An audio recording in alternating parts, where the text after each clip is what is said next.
మరి America president Trump భారతీయులందరికీ ఒక ఫ్రీ ఆఫర్. ఫ్రీ ఆఫరా ట్రంప్? ఎస్.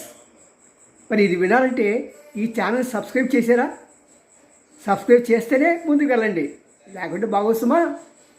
అవునండి, ట్రంప్ మన భారతీయులందరికీ కూడా ఒక ఫ్రీ ఆఫర్ ఇస్తున్నాడు. ఏంటంటే, మీ దేశంలో ఎప్పుడూ కూడా వ్యాపారవేత్తని ప్రైమ్ మినిస్టర్గా నియమించుకోకండి. ఒక అదానీని కానీ ఒక అంబానీని కానీ అలా ఏ యొక్క వ్యాపారవేత్తను కూడా ప్రైమ్ మినిస్టర్గా మీరు ఎన్నుకోకండి. ఆశపడితే 500 రూపాయల నోటుకో 5,000 రూపాయల నోటుకో లేకపోతే బిర్యానీ ప్యాకెట్లు సారా ప్యాకెట్లకు పడండి, కానీ ఎప్పుడు నాలాంటి వ్యాపారవేత్తని మీరు మీ దేశానికి ఎన్నుకోకండి అని ఒక మంచి ఫ్రీగా ఒక సందేశం ఇచ్చాడండి.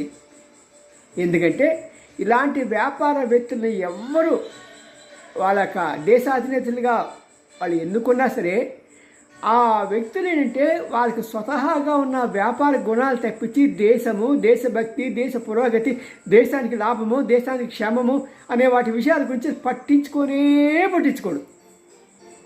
మరి అలాంటి వాళ్ళు మన దేశానికి కావాలా? వద్దు అని ట్రంప్ అమెరికాలో జరుగుతున్న సంఘటనలన్నీ కూడా మనకి తెలియజేస్తూ ఎప్పుడు కూడా అమెరికా వాళ్ళు పిచ్చివాదాలు నాలాంటి వాడిని ఎందుకున్నారు, మీరు అలా చేయకండి సుమా అని మన భారతదేశంలో ఉన్న భారతీయులందరికీ ఆయన ఎలుగెత్తి చాటుతున్నాడు. మరి పక్కవాడిని చూసుకొని మనం నేర్చుకోవాలి కదా. ఇప్పుడు మనం అమెరికాలో ఉన్న ప్రజలందరూ కూడా ఎన్ని రకాల బాధలు పడుతున్నారు, కేవలం కొంతమంది మాత్రమే అక్కడ దీని గురించి వాళ్ళు సంతోషంగా ఉన్నారు. వాళ్ళు ఏంటంటే పుట్టుకతో ఆ ఎర్ర తోలు కలిగిన ఆ వ్యక్తులు మహా అంటే 5% to 10% ఉంటారు. వాళ్ళు మాత్రమే సాటిస్ఫై అవుతున్నారు, ఎందుకంటే వాళ్ళు ఎగో సాటిస్ఫై చేస్తున్నాడు.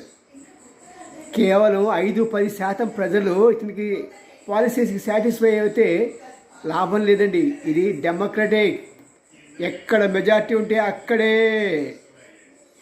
మరి ఆ మెజార్టీ ఉన్నది ఎక్కడ? భారతదేశంలో. భారతీయులందరూ కూడా ఎట్టి పరిస్థితుల్లో కూడా భారత ప్రధానిగా రాబోయే రోజుల్లో రాబోయే దశాబ్దాల్లో ఎప్పుడు కూడా అమెరికా వాళ్ళు చేసిన మొదనష్టపు ఎన్నికని, మొదనష్ట చాయిస్ని మనం చేసుకోకూడదండి.